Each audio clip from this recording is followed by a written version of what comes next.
Olá, aqui é a professora Maria Eduarda.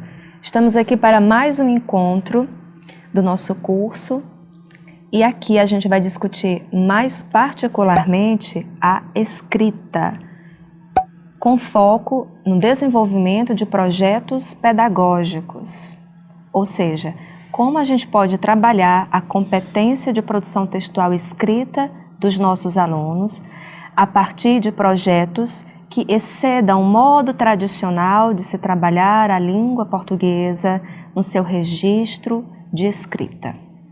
Naturalmente, cada um de nós, professor, professora, estamos em um determinado ambiente com condições particulares de trabalho. Então, o meu objetivo aqui não é definir um ou mais projetos para que você possa trabalhar a escrita em sala de aula.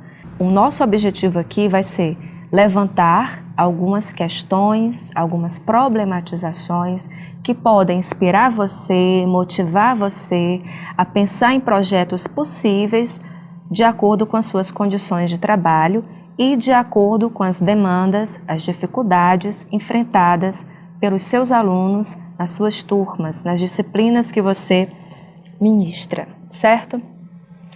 Bom, comecemos então pela própria reflexão em torno do que é a escrita. É curioso que quando a gente fala que as pessoas estão escrevendo cada vez menos, os alunos estão escrevendo cada vez menos, é importante que a gente tenha a compreensão de parar para pensar no que é isso que a gente está chamando de produção escrita. A gente está falando da produção escrita do ponto de vista ou considerando apenas um gênero em particular, que é a redação escolar? Apenas nesse sentido?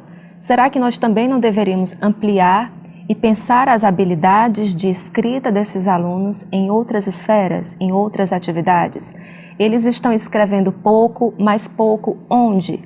Será que nas redes sociais eles estão escrevendo pouco, como eles escrevem pouco em sala de aula?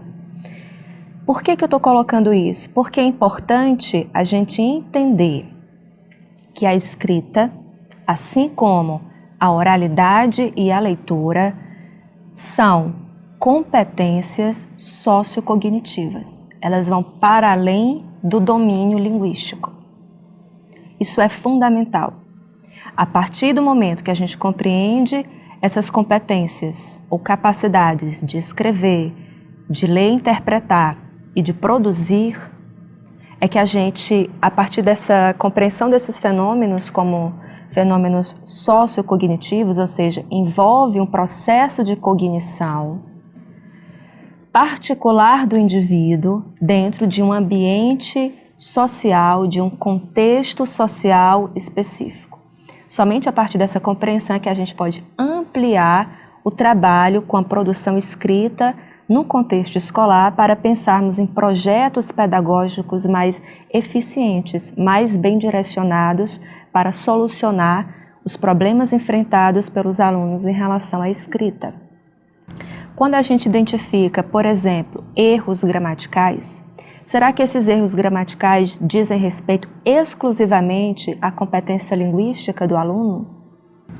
É preciso que a gente pense que erros de ordem gramatical, de coesão, de coerência, de escolha vocabular, isso tudo envolve a vivência desse aluno como sujeito em um meio social. A partir disso, a gente pode então trabalhar a escrita de uma forma mais dinâmica, de uma forma mais eficiente, de uma forma mais próxima da realidade do aluno, considerando as suas habilidades, os seus talentos, as suas capacidades, certo? Então, esse é o primeiro ponto de reflexão nosso. Não pense em projetos pedagógicos para desenvolver a escrita apenas considerando um único gênero, que é a redação escolar.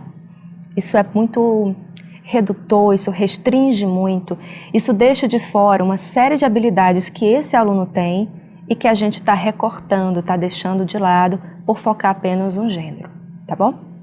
Passemos então ao segundo ponto de reflexão que eu gostaria de trazer para vocês, professores, para nós, para mim também como professora. Tradicionalmente, se pensa de uma forma apartada os processos de leitura, de escrita e de interpretação. É como se fossem módulos, como se nós assim como os alunos, apreendêssemos essas capacidades de forma separada, o que é uma inverdade. A gente não aprende leitura separado de compreensão textual ou interpretação, separado de escrita, separado de oralidade. Tudo isso faz parte de uma única competência sociocognitiva humana, que é a comunicação.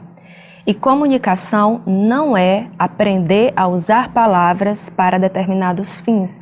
Isso não é comunicação. Comunicação é interação. Comunicação é entender que você parte de alguns propósitos, é entender que esse texto precisa ter uma estrutura particular, é entender que esse texto é voltado para um público específico, que esse texto tem alguns estilos ou marcas autorais, que ele circula em determinados contextos, que a escolha de um vocábulo ou outra pode implicar uma diferença de efeito de sentido. Então é uma interação. Por isso que o segundo ponto que eu trago aqui para a nossa reflexão sobre esses projetos pedagógicos diz respeito especificamente a entender a atividade escrita estreitamente ligada com a leitura e com a oralidade. A gente precisa ter esse tripé para trabalhar a comunicação. Porque, veja, para produzir uma redação, que é uma produção escrita, a gente pensa, vamos trabalhar somente a competência escrita. Isso está correto? Não está. Para se escrever bem uma redação, é preciso que tenha havido antes um trabalho com leitura e interpretação, porque a gente precisa fazer pesquisa sobre as temáticas que são discutidas naquela redação. A gente trabalha com oralidade também, A oralidade diz respeito às conversações, os alunos conversando entre si, conversando com outros sujeitos, para que ele possa aguçar, delimitar, amadurecer as suas ideias. Então, quando a gente coloca aqui escrita, pedagogia de projetos, imagine, professor, que você não pode apartar a escrita dessas outras atividades, certo? Pense em projetos que vinculem as outras atividades. E, claro, você vai focando naquilo que é do seu interesse, ou seja, a parte específica da produção textual escrita. O terceiro ponto de reflexão que eu gostaria de trazer aqui diz respeito ao trabalho de interação. Existe, nas pesquisas, uma defesa em torno do que se chama de pedagogia culturalmente sensível. O que é essa pedagogia culturalmente sensível? É trabalhar em sala de aula práticas pedagógicas que amadureça a capacidade, aliás, a potencialidade cidadã daqueles sujeitos. Porque quando se fala em argumentação, a gente está falando de defender ou não um ponto de vista, a gente está falando de assimilação de informações, a gente está falando de confronto de ideias, confronto de teses. Isso tudo é próprio da vivência social. Então é interessante que a gente pense em projetos pedagógicos dentro dessa perspectiva culturalmente sensível. Essa perspectiva culturalmente sensível pensa, primeiro, sempre, em primeiro lugar, a realidade imediata do aluno.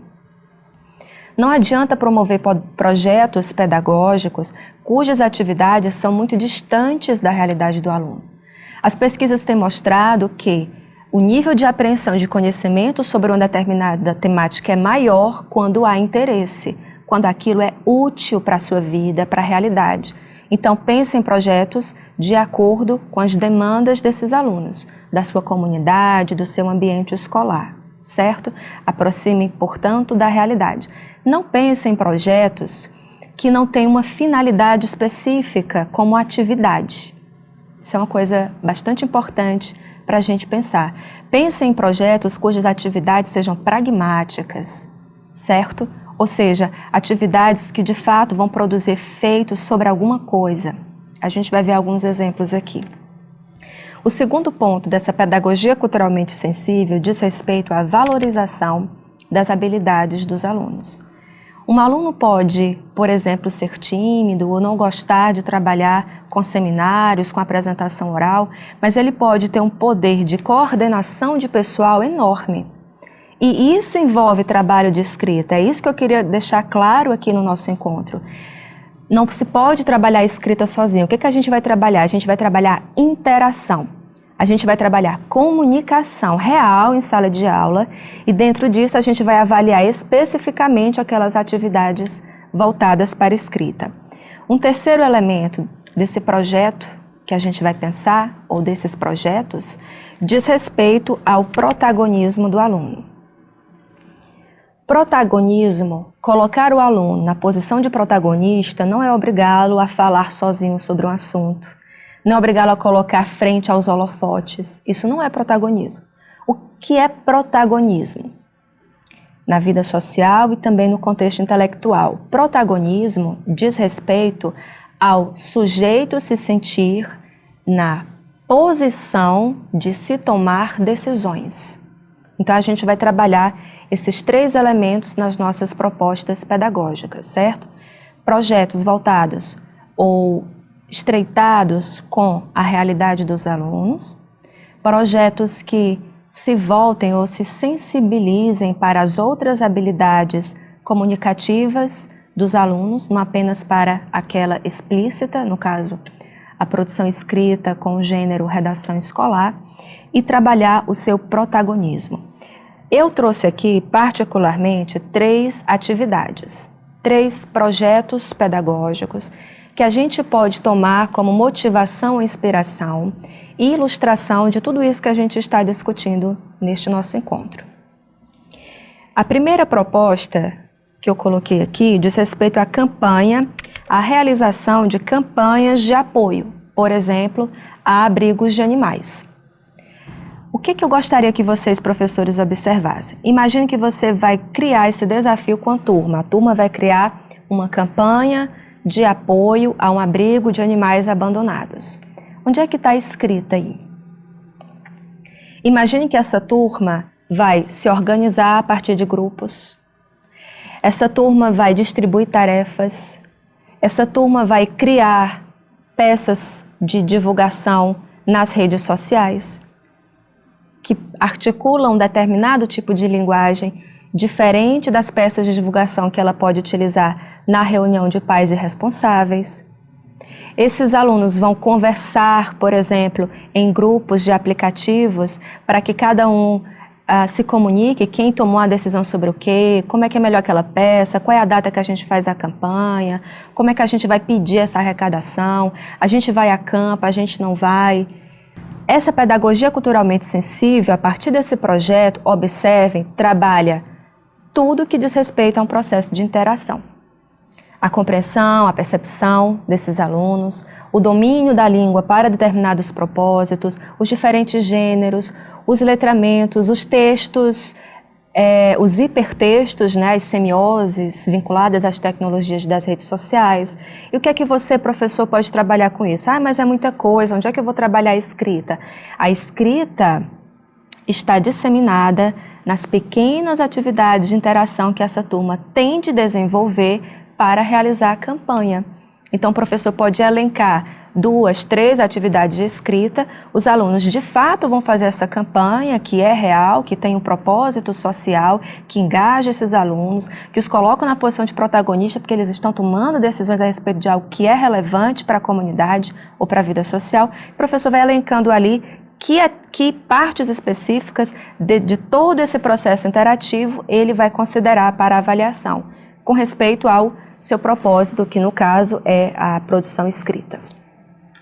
A produção escrita nos bastidores, como é que os alunos estão conversando, se organizando, produzindo os cartazes, as peças de divulgação, e a produção escrita, digamos assim, que está nos holofotes, que é a própria peça, o discurso, vídeos que eles podem gravar, roteiros de vídeos para gravar nas redes sociais para fazer essas chamadas. Bom, além da campanha de apoio, coloquei aqui como segunda opção também uma campanha, porém uma campanha de conscientização. Por quê? Porque é importante a gente estar lidando com um público que está na fase de transição da adolescência para a vida adulta. E isso envolve um determinado perfil psicoemocional e cognitivo. Eles estão, então, saindo do ambiente privado, que é o ambiente da sua família, para se tornarem cidadãos e cidadãs em um ambiente coletivo, em um ambiente social. Então é importante que eles aprendam desde já a trabalhar temáticas e problemáticas da vida social. Campanhas de conscientização é interessante porque mobiliza os alunos para temáticas que são muito vinculadas à vida deles, à vida real deles. Pode ser campanha de conscientização, imagine, por exemplo, a campanha de conscientização vinculada a racismo. Mas onde é que está escrita? Os alunos vão produzir cartazes para isso, os alunos desenvolverão peças de divulgação para isso. Além disso, no trabalho de escrita, os alunos farão pesquisas, fichamentos, eles podem ter acesso a textos de natureza científica. Em outro momento do curso aqui, a gente vai discutir sobre essa linguagem acadêmico-científica, mas ele já está trabalhando nisso aqui, para se informar sobre o que é raça, o que é etnia, o que é discriminação. Então ele vai produzindo escrita, ele vai produzindo textos, ao mesmo tempo que ele participa da vida social. Isso é importante em absoluto, porque é a partir dessa vivência que ele vai entender o que é verdadeiramente uma argumentação. Por que a escolha vocabular de uma palavra ou outra faz diferença? Por que essa informação deve vir primeiro e a outra depois? Porque isso tudo gera efeito, porque isso tudo é voltado para um público, e ele só sabe disso na vivência. Não adianta a gente ficar apenas no plano operacional, de criar conceitos, desenvolver conceitos e pedir que eles apliquem. Isso não é produtivo, isso não é funcional. Eles precisam fazer o movimento inverso. Eles precisam partir do uso da língua real, em situações interativas real, para entender como é o domínio da língua voltada para a escrita, aqui no nosso caso. Há uma terceira possibilidade de projeto pedagógico que eu coloquei aqui, que diz respeito aos debates. E aí alguém pode falar assim, você aí do outro lado, mas debate é oralidade. Será que debate é só oralidade? Imagine a interação. Para que os alunos promovam um debate, é preciso, claro, que o professor pense em alguma temática que seja relevante para esses alunos.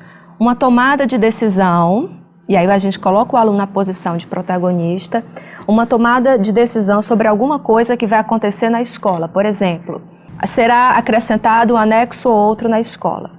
Vamos colocar rampas para acessibilidade. A escola vai ser pintada de uma forma ou de outra, vai ter grafite na parede e tal. Enfim, pense em decisões que são do ambiente imediato do aluno, no contexto escolar ou no contexto da sua comunidade, e promova um debate sobre isso. Onde é que está a produção escrita no debate? Eles farão pesquisas, fichamentos, eles vão criar os roteiros das suas falas, eles vão fazer comentários ao ouvir as falas dos outros nos debates. Eles vão trabalhar com diferentes gêneros. Imagine, por exemplo, que para criar um debate, a turma precisa fazer a reserva do auditório lá na secretaria. E para isso ela precisa fazer um requerimento. É um gênero textual. Dentro desse processo de interação, portanto, o professor pode observar vários momentos em que se trabalha a escrita. Certo? Eu trouxe, então, essas 3 propostas. Claro, não precisa trabalhar precisamente essas 3 propostas, mas entender esse processo de interação para daí especificar uma atividade ou outra. Espero que nosso encontro tenha sido motivador, incentivador e esclarecedor. Aguardo vocês no nosso próximo encontro.